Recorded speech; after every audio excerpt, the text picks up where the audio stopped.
The moment I saw her fingers slide into his palm, I felt something inside my chest drop so hard it was almost physical, like missing a step in the dark and realizing too late there was no ground beneath you. She did not hesitate, not even for a heartbeat.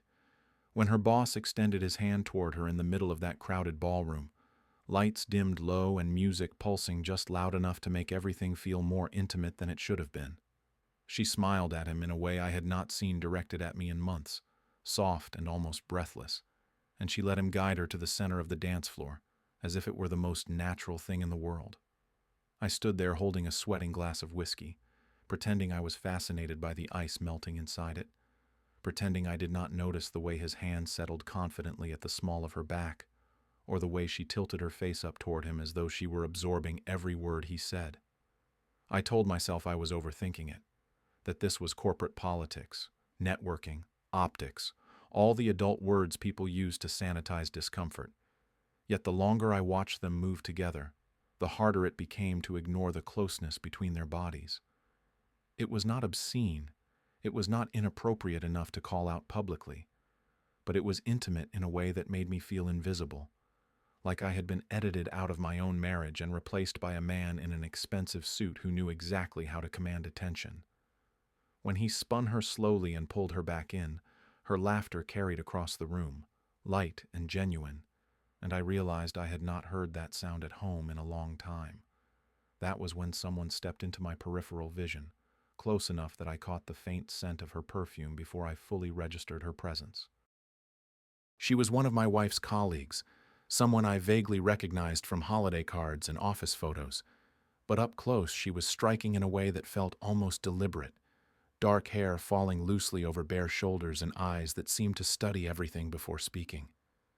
She glanced toward the dance floor and then back at me, her expression somewhere between sympathetic and amused, and she leaned in just enough that her voice would not have to compete with the music as she said, "If you're free, maybe I could borrow you for the next song, because it seems like you've been abandoned and I would hate for such a patient husband to go to waste."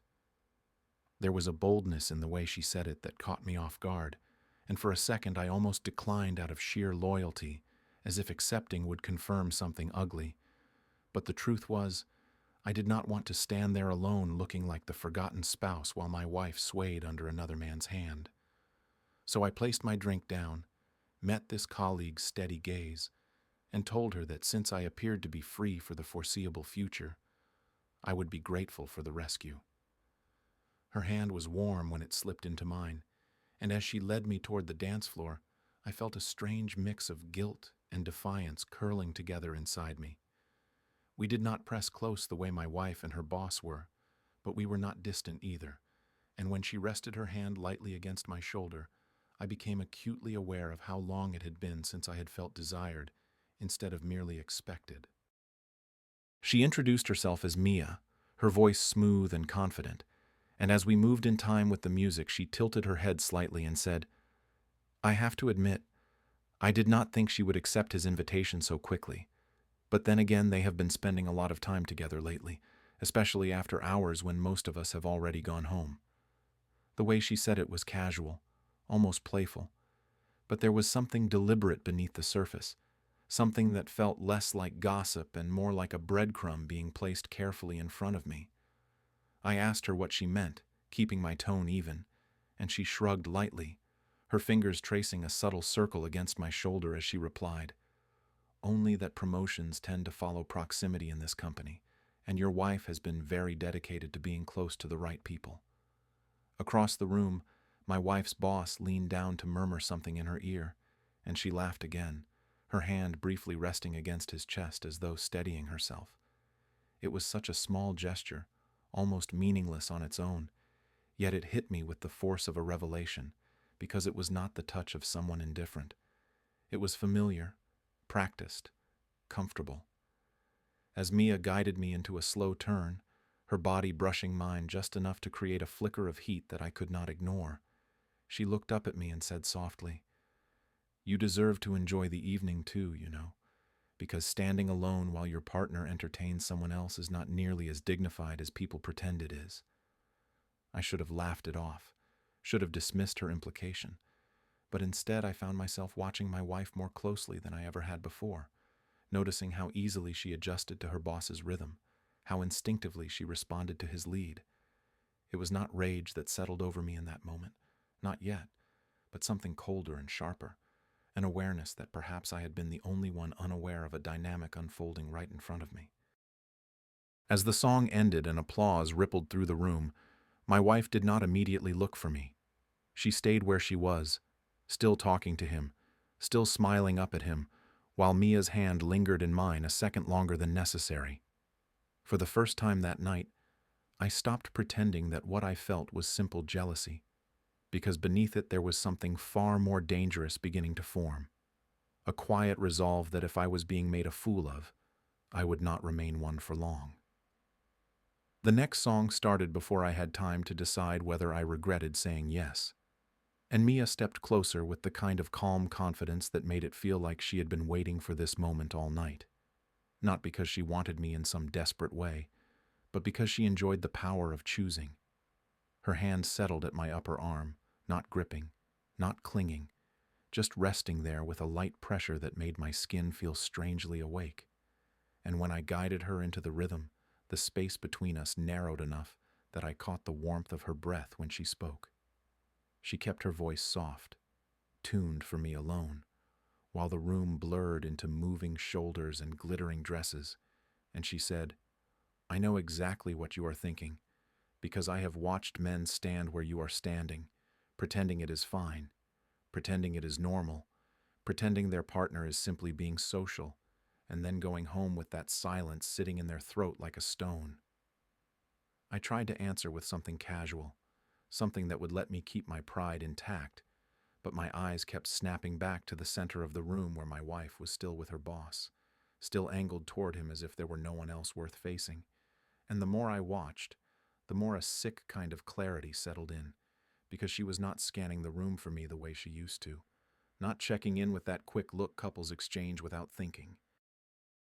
Mia followed my gaze and gave a small, knowing exhale that sounded almost like a laugh, and she continued, "It is not even the dancing that gets people. It is the way someone forgets to look back, because once that happens you realize they are not worried about leaving you behind." The band leaned into a slower section, and Mia's body shifted with it, closer by necessity, and I felt the pull of that proximity like a spark I did not want to admit was there, because it felt too much like being seen at the exact moment I was trying not to fall apart.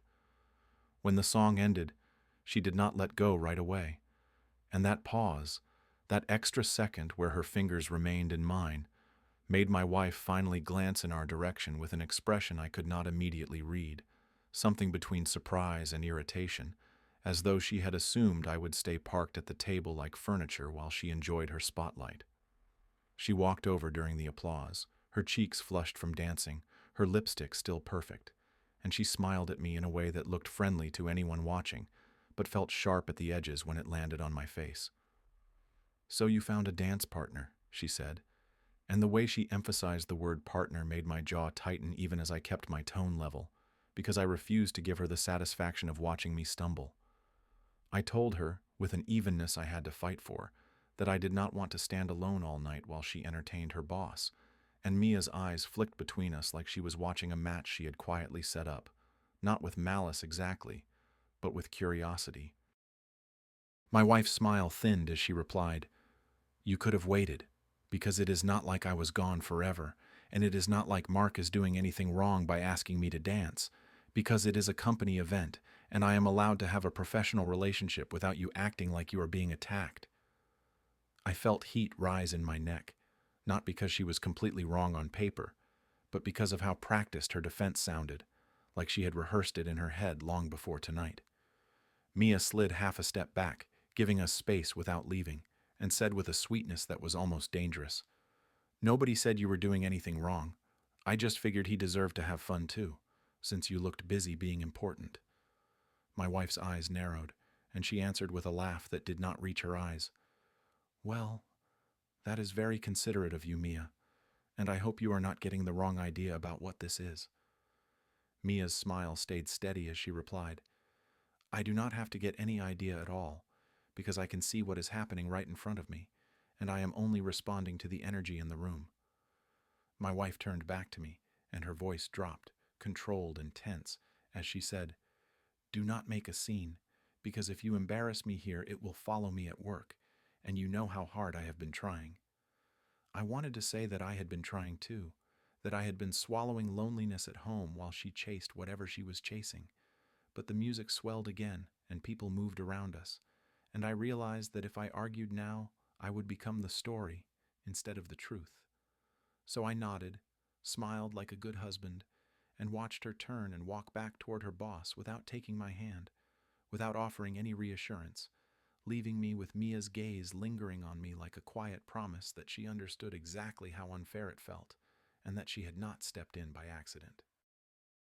The party ended the way storms end, with everyone pretending the thunder was just part of the music and the damage would be assessed later. And on the drive home, my wife talked too brightly about harmless office jokes and how Mark really knows how to work a room, while I stared at the road and tried to keep my face neutral because every time I pictured her laughing under his hand, I felt my stomach tighten like a fist. When we got inside, she kicked off her heels, checked her phone with a quick, private glance, and then tossed it screen down on the counter, as if the motion itself could erase whatever had been there, and I watched that tiny gesture with a focus that made me hate myself, because it was the first time in our marriage I felt like a detective in my own kitchen. I told her, as calmly as I could manage, that I had not loved being left alone while she danced with her boss, and she sighed like I had asked her to apologize for breathing, then turned toward me with that familiar expression she used when she wanted to shut down a topic without looking like the bad guy. And she said, "I need you to understand that this is my career, and it has taken me years to be taken seriously, and I cannot keep managing your feelings every time I have to be charming in public, because if you make me choose between being liked at work and keeping you comfortable, you are putting me in an impossible position." I wanted to tell her that comfort was not what I was asking for, that I was asking for respect, for a glance back, for the quiet reassurance that I still existed in the same room. But I could hear Mia's voice in my head like a warning bell, telling me that the real injury was not the dance but the forgetting, and my wife was already walking away before I could find the right words, heading to the bathroom with her phone in her hand again, her shoulders tense, her mouth pressed into that line that meant she was already angry at the idea of being questioned. That night she fell asleep facing away from me, and I lay there staring at the ceiling, listening to the soft buzz of her phone vibrating once on the nightstand, and then going silent again. And I told myself it was nothing while my body refused to believe me. Over the next few weeks, the small details started stacking up until they felt less like coincidences and more like a pattern that wanted to be seen. And once you start looking for a pattern, you begin to find it everywhere. In the way she guarded her screen angle when she texted, in the way she started taking calls in the hallway instead of the living room, in the way she began dressing for work with a sharper edge, lipstick applied with more precision, perfume sprayed one extra time as if she needed to arrive with a certain kind of impact.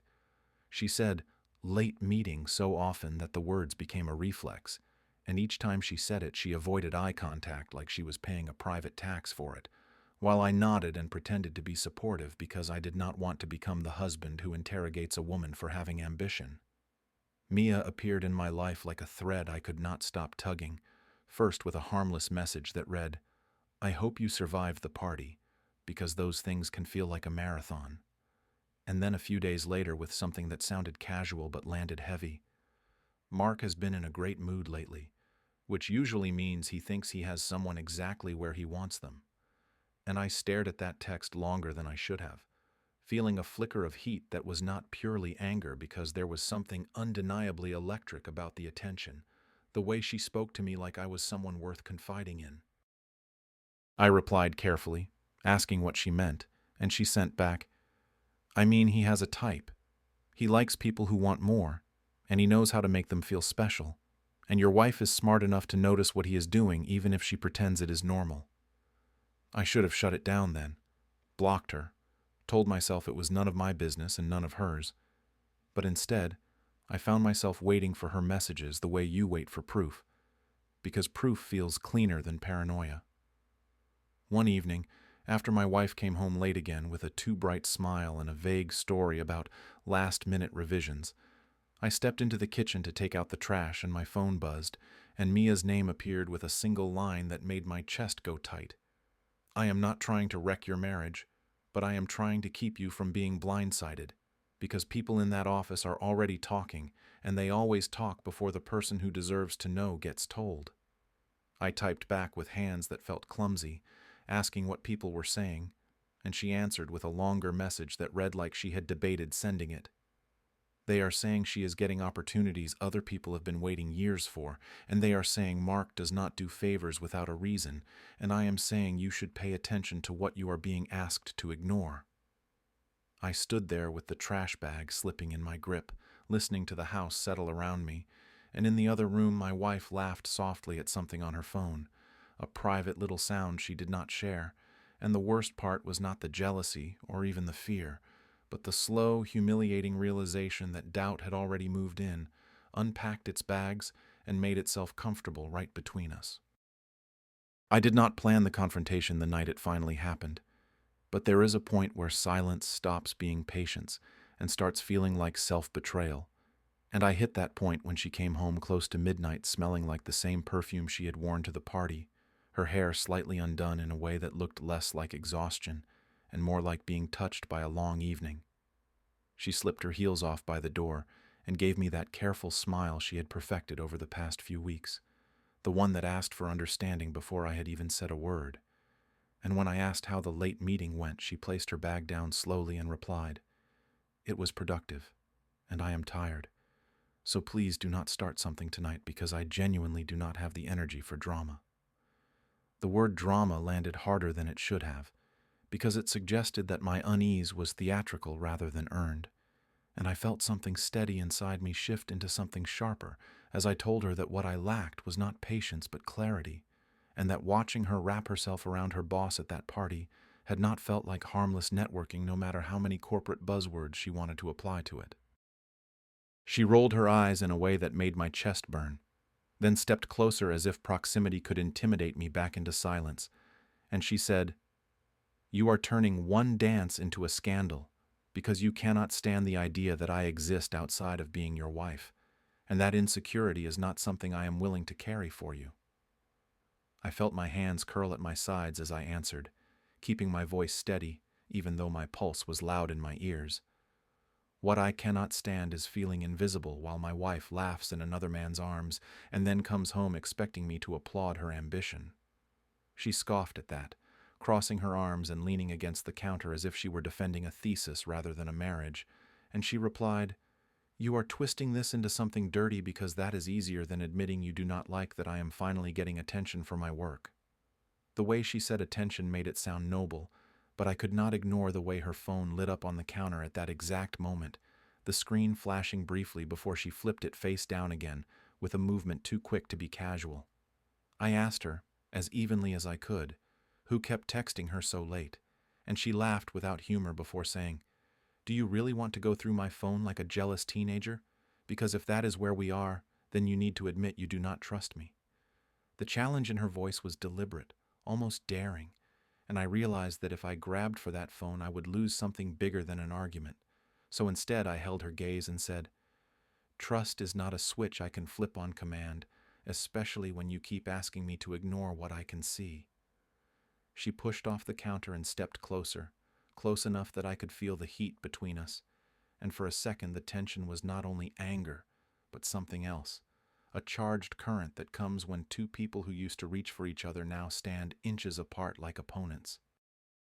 Her voice dropped lower as she said, "You are reading into body language at a party because someone whispered in your ear and you let it get to you, and I know exactly who that someone is." The fact that she knew about Mia without me mentioning her made my stomach twist, and I asked her how she knew, and she answered with a tight smile, "Because she has always enjoyed stirring things up, and if you are letting her feed you half-truths, then you are choosing to believe her over me."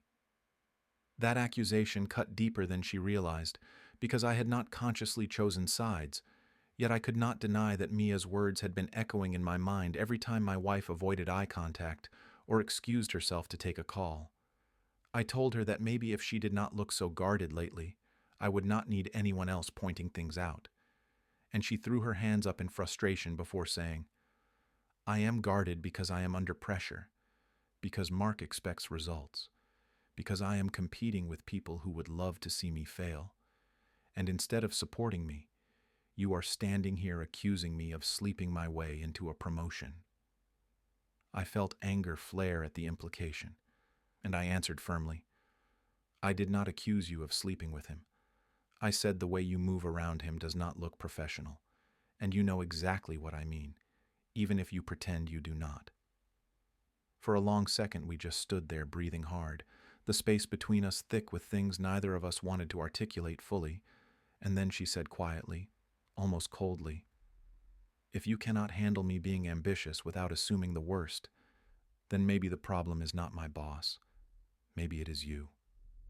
That was the moment something cracked, not loudly, not dramatically, but in a quiet internal way that felt final, because I realized she was more invested in defending the appearance of that relationship than in reassuring me about ours. I did not shout after that, and I did not slam doors, because the anger had shifted into something more focused, something that felt less like hurt and more like resolve.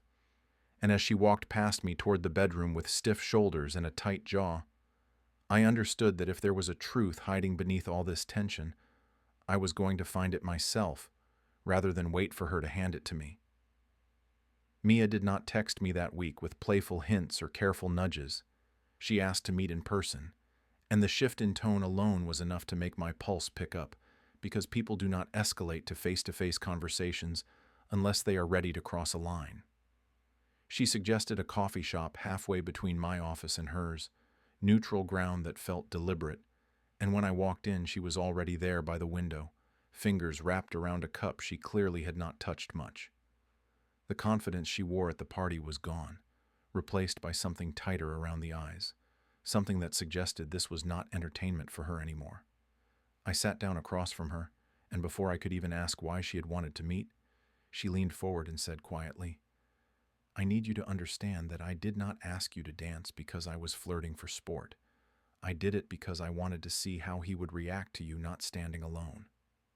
That sentence hit me sideways, because until that moment, I had assumed she had enjoyed the tension, the subtle competition, but the way she spoke now felt strategic rather than seductive.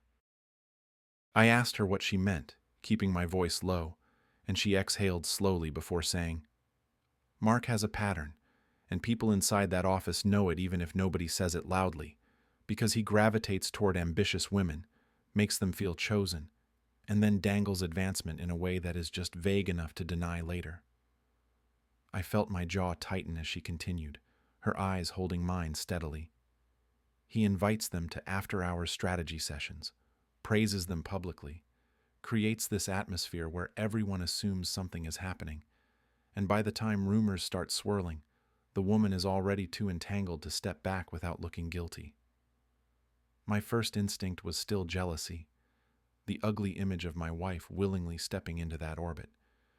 But Mia shook her head slightly as if she could read the direction of my thoughts and said, I am not telling you she is having an affair.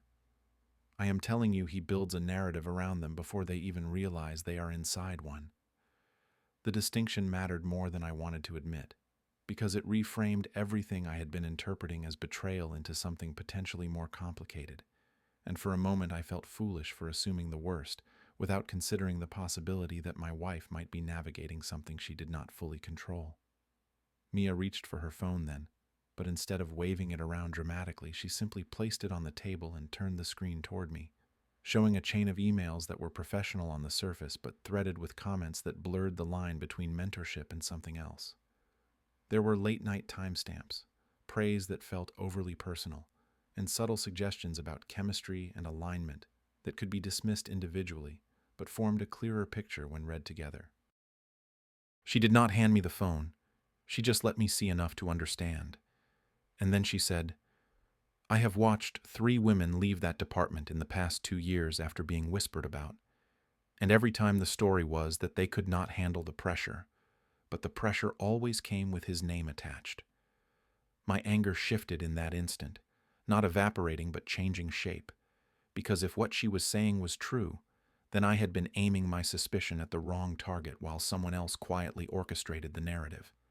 I asked her why she cared, why she was involving herself instead of staying safely detached, and she gave a small, almost humorless smile before replying.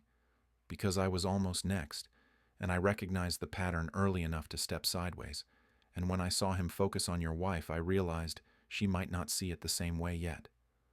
The room felt smaller as she added, "The dance at the party was not about romance, it was about optics, because he likes public displays that make it seem mutual, and once people believe it is mutual, any complaint looks like regret instead of coercion."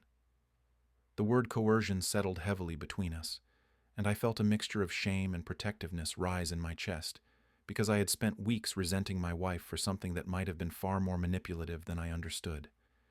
Still, doubt lingered, and I asked Mia whether my wife had confided in her directly, or if this was all assumption layered on observation, and she met that question without flinching as she said, "She has not confessed anything dramatic, but she has asked questions about how to navigate attention without damaging her career, and that tells me enough."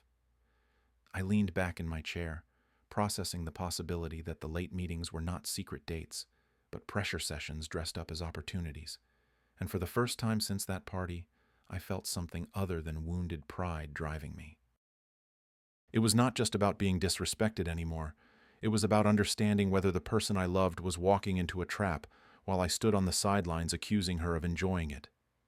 After that conversation with Mia, I stopped reacting and started observing, because anger is loud but attention is quiet, and quiet attention reveals far more than accusations ever could.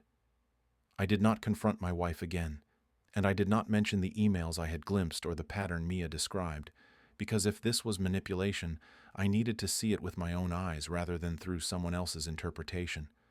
Instead, I paid attention to timing, to tone, to the way my wife carried herself when she thought no one was analyzing her posture. I reviewed our shared finances late one night under the excuse of organizing bills, expecting to find some hidden extravagance or suspicious expense that would confirm my earlier jealousy. But there was nothing dramatic, no secret hotel charges or unexplained withdrawals, only the normal rhythm of rent, groceries, subscriptions, and the occasional coffee shop near her office that she had always frequented.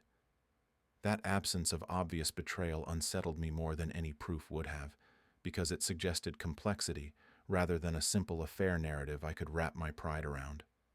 Her late meetings continued, but I noticed a difference once I was looking for it, because when she came home, she did not glow with excitement the way someone does after romantic attention. She seemed drained, shoulders slightly hunched, jaw tight in a way she tried to smooth over before stepping through the door. One evening, she stood in front of the mirror adjusting her blouse with a frown that looked less like vanity and more like calculation, and when I asked lightly whether everything was okay, she answered, "It is just a high-stakes environment right now, and I cannot afford to misread signals," which was a strange choice of words that lingered in my mind long after she left for work. That phrase, misread signals, echoed against Mia's explanation of blurred boundaries and optics, and I felt the pieces shifting into a shape I had not considered before. The moment that changed everything came on a Thursday night when she texted that she would be late again due to a strategy review that could impact the promotion timeline. And instead of replying with my usual supportive reassurance, I grabbed takeout from her favorite place and drove to her office unannounced. I told myself it was a gesture of care, that I was bringing dinner because she was working hard, but beneath that justification was a sharper need to see reality without warning. The building was mostly dark when I arrived, the lobby quiet except for a security guard who recognized me from past events and waved me through with a casual nod. As I walked down the corridor toward her department, the fluorescent lights hummed overhead, and I could see only one conference room illuminated at the far end of the glass-walled space. Through that glass I saw them, my wife seated at the long table with papers spread out in front of her, and Mark standing beside her rather than across from her, leaning slightly too close under the pretense of reviewing something on the screen. His hand rested on the back of her chair in a way that might have looked ordinary from a distance, but from where I stood it felt territorial. She did not lean into him. She did not smile, and in fact her posture was rigid, shoulders drawn in, chin tilted just enough to maintain professional composure without encouraging proximity. He bent down slightly as if to speak directly into her ear, and I saw her lips press together before she shifted her chair an inch forward, a small adjustment that read, less like flirtation and more like creating space without making a scene. I stayed where I was, unseen in the dim hallway, and watched longer than I probably should have, because I needed to be sure I was not projecting. He gestured animatedly at the screen, then placed his hand briefly on her upper arm as he spoke, and though the touch was fleeting, her reaction was unmistakable, a subtle tightening, a flicker of discomfort that passed quickly, but not invisibly. She did not reciprocate the contact. She did not soften under it, and in that quiet observation, my anger toward her began to unravel, replaced by a cold realization that she might not be dancing willingly in this dynamic at all. Just as I considered walking in, the conference room door opened abruptly, and two figures stepped inside without knocking. I recognized one immediately as someone from HR who had spoken at the company retreat months earlier, and behind her was Mia, expression steady but intent. Mark straightened instantly, his casual proximity snapping into professional distance as if a switch had been flipped, and my wife looked up in visible surprise. I could not hear what was said through the glass, but I saw the HR representative place a folder on the table and speak firmly, her posture authoritative in a way that shifted the balance of power in that room within seconds. Mark's jaw tightened, and for the first time since this all began, I watched him look uncomfortable. I stood frozen in the hallway, takeout cooling in my hands, realizing that whatever narrative I had built in my head was about to be rewritten entirely. I did not walk into that conference room that night because instinct told me that barging in would only turn me into a complication instead of a witness. So I stayed in the dim hallway watching through the glass as the power dynamic inside that room shifted in a way that was almost visible. The HR representative stood at the head of the table with the kind of composed authority that does not need to raise its voice to be heard, and Mia positioned herself slightly behind her, not hiding but clearly aligned. Mark's posture changed first, his shoulders squaring defensively as he gestured toward the open laptop as if everything could be explained through spreadsheets and performance metrics. Yet the confidence I had seen at the party was gone, replaced by something tight around his mouth. My wife remained seated, hands folded on the table, her expression stunned but not confused, and in that stillness I saw something I had missed before. She was not complicit. She was calculating survival. When the meeting finally broke up, Mark exited first, brushing past the HR representative with forced composure, and the moment he stepped into the hallway, he nearly collided with me. The flicker of recognition in his eyes was immediate, followed by a polite smile that felt rehearsed as he said, "I did not realize family members were making surprise visits this late, but I suppose support comes in many forms." I met his gaze evenly and replied that sometimes support involves seeing things firsthand rather than hearing about them secondhand, and the slight tightening at his jaw told me he understood the implication, even if he pretended not to. He walked away without another word, his polished shoes echoing down the corridor, and for the first time since this began, I did not feel small in his presence. A few minutes later, my wife stepped out, followed by Mia and the HR representative, and when her eyes landed on me, they widened in a mixture of relief and apprehension that made my chest ache. She walked toward me slowly, as if unsure whether I was there to accuse or to protect, and before she could speak, I handed her the bag of food I had brought and said quietly that I figured she might be hungry after such a long evening. The simple gesture seemed to undo something inside her, because her composure cracked just enough for me to see the exhaustion beneath it. Mia lingered a few feet away, giving us space, and the HR representative offered a professional nod before leaving us alone in that fluorescent-lit hallway. We drove home in near silence, but it was not the cold silence of our earlier arguments. It was heavy with things waiting to be said. Once inside, she set the untouched food on the counter and leaned against it as if her legs no longer trusted themselves to hold her, and then she looked at me with eyes that were no longer defensive but raw. "I was going to tell you," she began, her voice uneven, "but I did not know how to explain something that sounds so subtle without it sounding like an excuse." She ran a hand through her hair and continued, "It started with mentorship. with praise, with being told I had potential, and then it became late meetings where the agenda shifted from strategy to personal alignment, where I was told that chemistry matters at higher levels and that public perception can be shaped. I felt anger rise again, but this time it was not directed at her, and she must have seen that shift because she stepped closer and said, "I danced with him at that party because refusing would have created a narrative, and accepting kept it ambiguous, and I thought I could manage it quietly until I secured the promotion on merit alone." I asked her why she had not trusted me with that reality from the beginning, and she swallowed before answering. "Because I was afraid you would see me as weak for not shutting it down immediately, or worse, that you would assume I was benefiting from it, and I could not handle being judged at work and at home."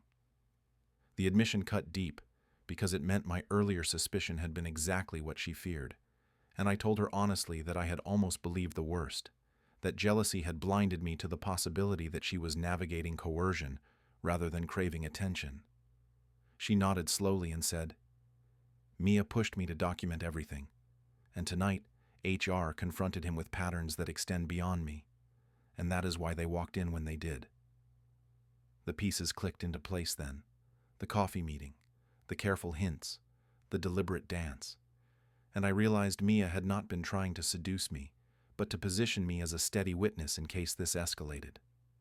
My wife stepped into my space then, not seductively but vulnerably, her forehead resting briefly against my chest as she exhaled a breath that sounded like it had been held for weeks. The tension between us shifted from suspicion to something fragile and intimate, and I wrapped my arms around her not out of habit but out of choice, because in that moment I understood that the real betrayal had not been hers. It had been the quiet manipulation of a man who believed ambition made women predictable, and the satisfaction building in my chest was no longer about catching my wife in wrongdoing.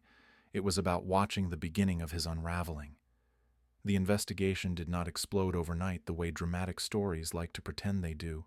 It unfolded slowly, professionally, with carefully worded emails and calendar invites that looked harmless on the surface, but carried the weight of something irreversible beneath them.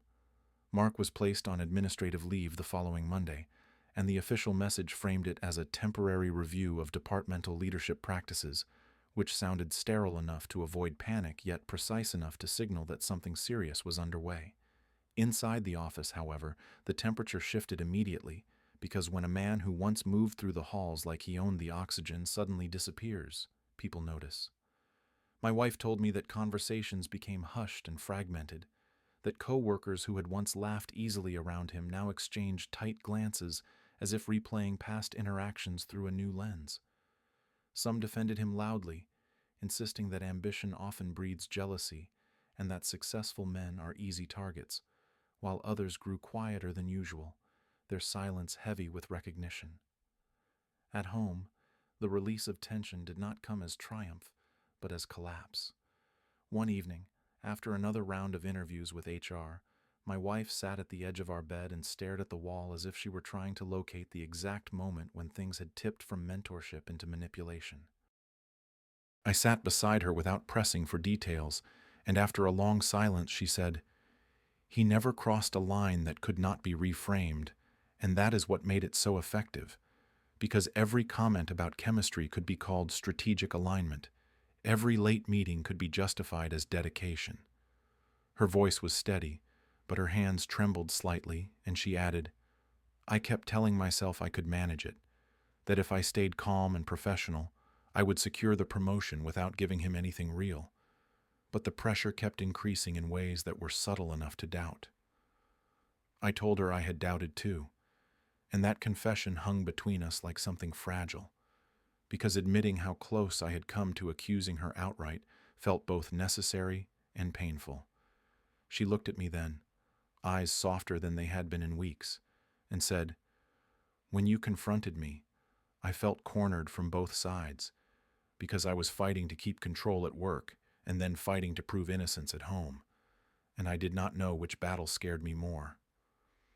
The rumors intensified as the investigation deepened, and more women came forward quietly, not with dramatic accusations, but with documented patterns that mirrored my wife's experience: ambiguous praise, private meetings, career advancement tied to undefined personal rapport.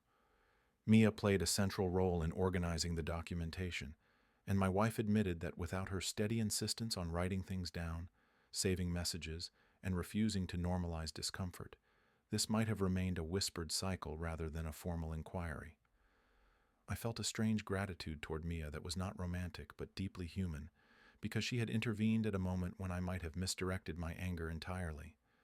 At the same time, I could not ignore the residual tension between my wife and me, the way trust, once shaken, does not snap back into place simply because the external threat is exposed. There were evenings when she would reach for my hand, and I would hesitate for half a second too long, not out of doubt, but out of lingering confusion about how easily perception can distort reality. Eventually, HR announced that the review had uncovered consistent boundary violations incompatible with leadership standards, and though they avoided sensational language, everyone understood what it meant. Mark's resignation followed swiftly, framed publicly as a personal decision, but no one believed it was voluntary. When my wife told me the news, she did not smile or celebrate. She exhaled as if a weight she had been carrying alone had finally been acknowledged. The satisfaction I felt was not explosive. It was quiet and steady, rooted in the knowledge that the man who thrived on shaping narratives had lost control of his own. Yet alongside that satisfaction was an unexpected awareness of how close I had come to becoming part of his strategy by doubting her instead of questioning him. That realization did not erase the hurt of those earlier weeks, but it reshaped it into something more complex than simple betrayal. In the aftermath, the company offered my wife the promotion through formal channels, documented and transparent, with none of the ambiguity that had shadowed it before. When she told me, there was pride in her voice but also caution, as if she were waiting to see whether I would view it as validation or contamination. I stepped closer, cupped her face gently, and told her that earning something cleanly after fighting through manipulation required a strength I had underestimated. She closed her eyes briefly at that, and in that small moment I understood that revenge, in this case, was not about humiliation or spectacle. It was about exposure, about forcing truth into rooms where ambiguity had been weaponized, and about reclaiming control from someone who mistook ambition for vulnerability. The morning the official announcement went out, the office did not erupt into applause or outrage. It exhaled, and that quiet shift in atmosphere was more satisfying than any dramatic confrontation could have been. My wife forwarded me the internal memo with a single line beneath it that read, "It is done." And when I opened the attachment, I saw the carefully constructed language confirming Mark's resignation and outlining a renewed commitment to transparent leadership practices. There was no public shaming, no scandal splashed across headlines, just the clinical dismantling of a man who had relied on ambiguity to maintain control. Yet inside that neutrality was the outcome he feared most: documentation, validation, and removal. I imagined him clearing his office under the polite supervision of HR, his framed awards sliding into a cardboard box, the same walls that once amplified his authority now closing in without ceremony. The image did not fill me with wild triumph. It filled me with something steadier, a sense that a system he manipulated had finally refused to bend. Later that evening, my wife came home earlier than usual, promotion letter in hand, the paper crisp and official in a way that left no room for insinuation. She placed it on the table between us and said, "This time there are no conditions hidden between the lines," and I could hear both pride and exhaustion braided together in her voice.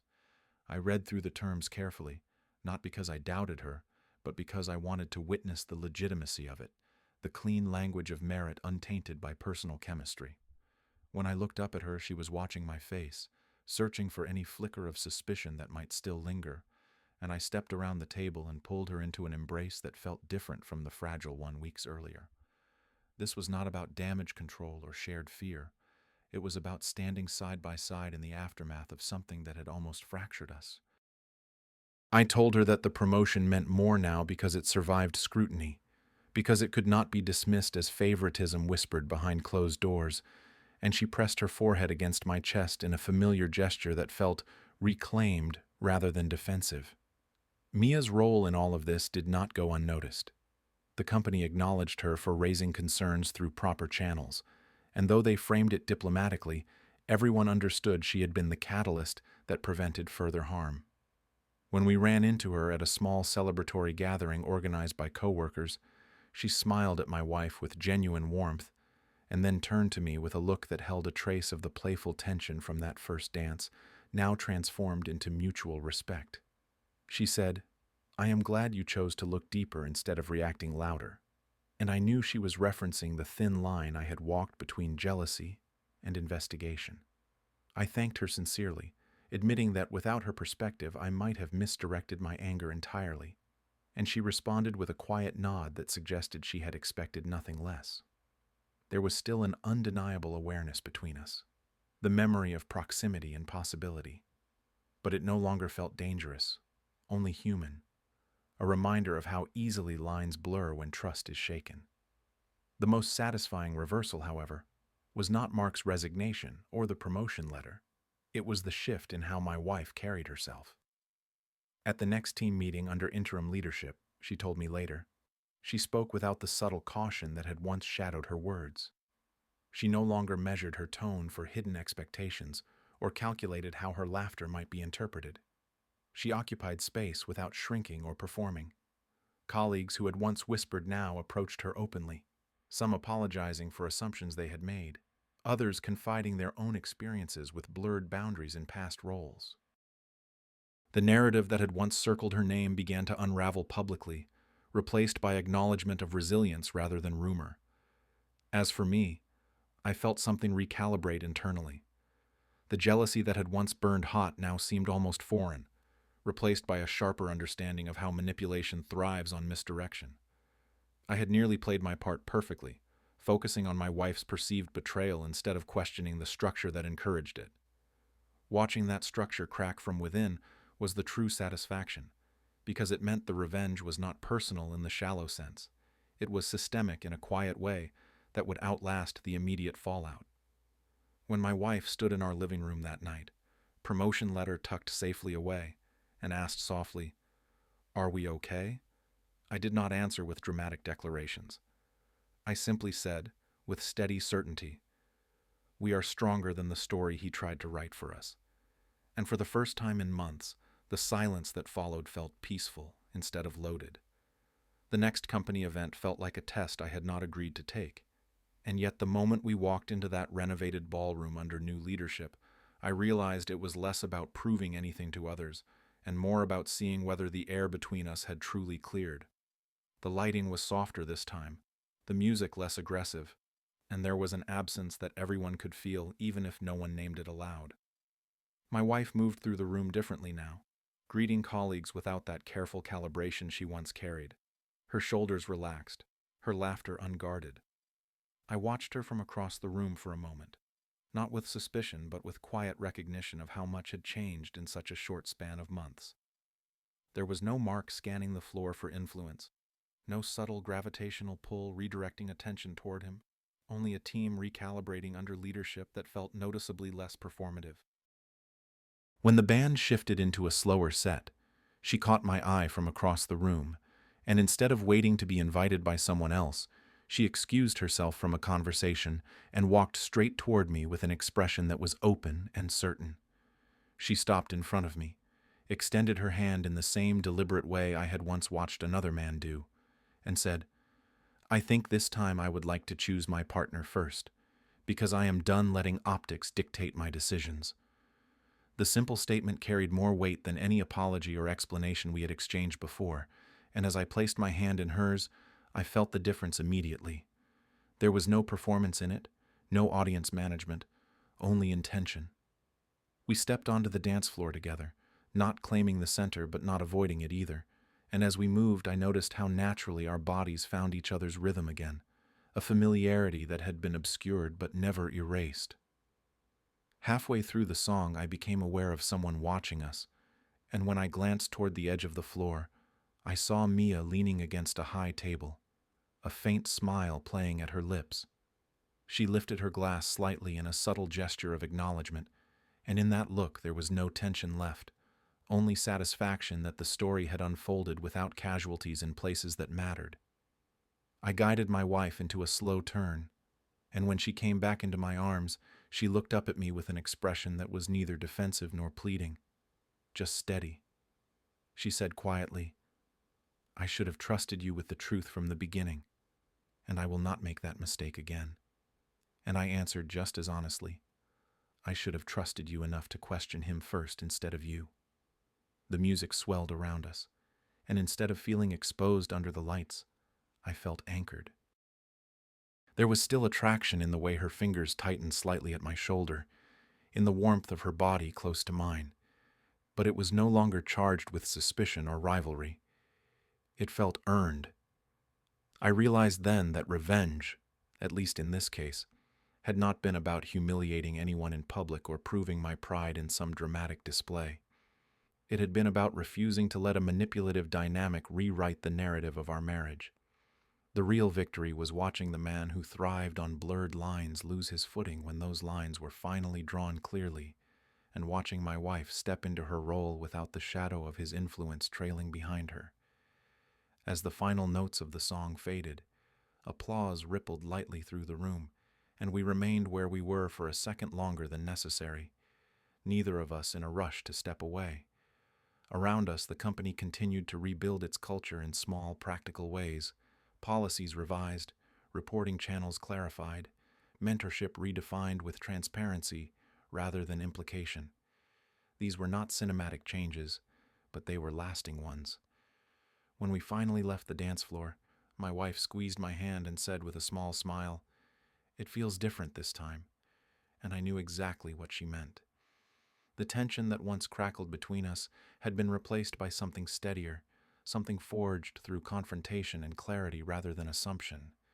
On the drive home, I thought about that first night, about standing alone with a drink in my hand while she laughed in another man's arms, and how easy it would have been to let that image calcify into permanent resentment.